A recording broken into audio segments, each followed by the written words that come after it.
امروز سعادتی دست داد خدمت پهلوان ایران آقای محمودی واقعا لطف کردن ما رو بدونستن که خدمتشون به ما رو خود قربانی کردن.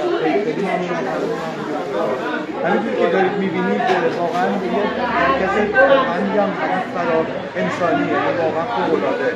پهلوان محمودی به طور پهلوانی ایران لطف کردن و تمامی محرومینی که هر سری نیازمند این برای پهلوانی که این روزا میدونید اقتصاد کشورم خیلی خرابه و من نوعی به عنوان برای کوچکترین عضو مجموعه پهلوان افتخار بزرگ که کوچیک شما گفتگو کردم.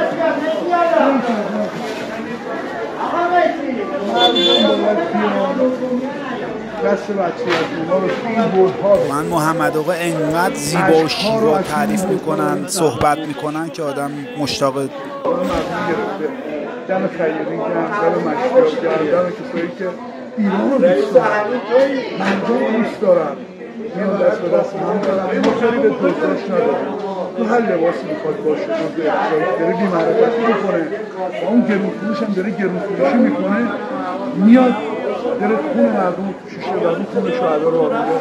ولی خیلی کسایی این خداتون هستن دارن یاری میکنن، زحمت میکشن، از جونشون مایه میکشن، حرمت خون شهدا رو داره من دستشون میبوسم. و کسایی که هر لباسی میخواد بشه دارن به خون شهدا رو میدن، خون مردم پوشی میکنن، ایشالا خودشون رو خانواده‌شون به نابودی بکشن و اونها هم چون ملاحظه نمی‌کنن هر روز انتظار می‌کنن اونها ضد انقلاب، اونها ارتشاش کردن. ایشالا که ما مملکتمون رو غیرت داریم، مملکتمون رو دوست داریم، حرمت خودشون شادی رو صحبت‌های پهلوان بزرگ محمد آقای محمودی رو میشنویم. واقعا ایشون چقدر زیبا صحبت میکنن. این هم داریم میبینیم کباده‌ای که برای ایشون درست شده به نام خود محمد آقای محمودی و اولین بار این ویدئو از داخل خونه بچه ها، جایی که برای بچه ها دارالایتامی که برای بچه ها تأسیس کرده خودشون داره پخش میشه و اجازه فیلم برداری به ما دادن که ما بتونیم این رو پخش بکنیم که همه بشناسن واقعا یه همچین بزرگمردی توی ایران هست که من همیشه گفتم ایشون خودشون یک کشورن، خودشون یک حکومت هستند به نظر بنده، انقدر عزیز و محترم. خود پدر مادر وقتی این کاره خودم بهش این بچه های فرزندان خدا مریضم نیستم، بچه دارم نشدم بهش که اینا رو بتونیم بچه ها رو بکنیم.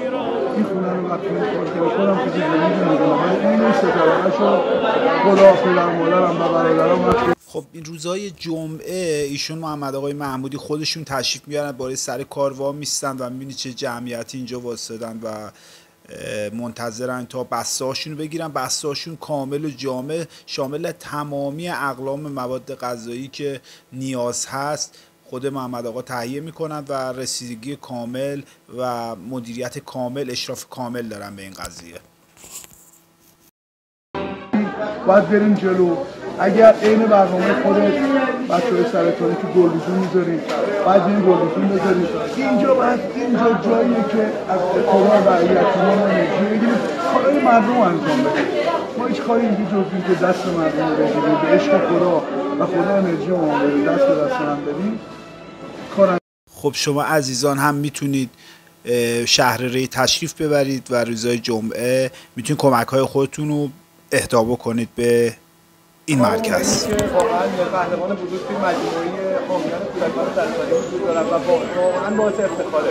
ان شاءالله که ما بتونیم در برنامه آینده هم با افتخار خدمت پهلوان بزرگ همینجور که چند روز خدمت دادن قدم پیش شما گذاشتن تشریف آوردن ان شاءالله که همیشه سالم سلامت و شاد باشید. ان شاءالله